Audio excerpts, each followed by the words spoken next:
All right, time for problem A. Hopefully you've tried this problem already.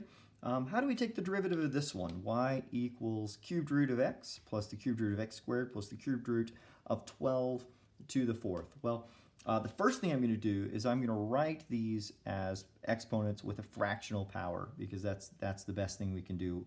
And most of the time through this part of the class, you're going to want to be writing things as a fractional power. So cubed root of x is x to the 1/3. Cubed root of x squared is x to the 2/3. So think of this is like it takes 3 cubed roots to get to a full x. So that's why it's a third power.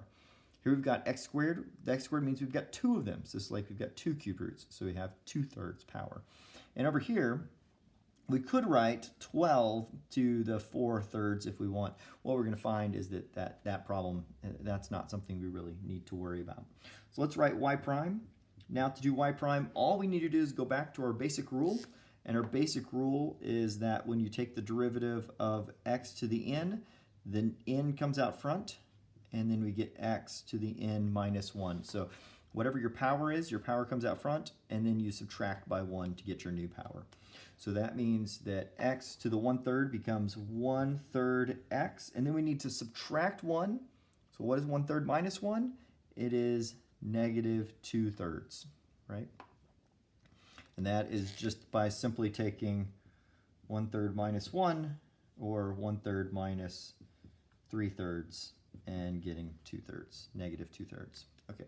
Similarly, this one is 2/3. The 2/3 comes out front, and then we subtract 1 and we get x to the negative 1/3. Now finally, what do we do with this 12 to the 4/3?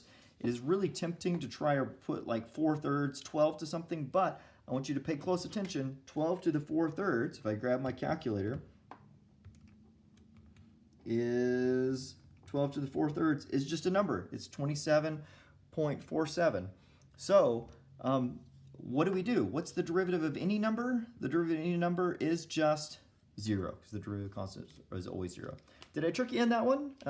Maybe I did, maybe I didn't. So here's our answer. I can erase this 0 because it's not on here. Here's our answer, x 1/3 x to the negative 2/3, 2/3 x to the negative 1/3.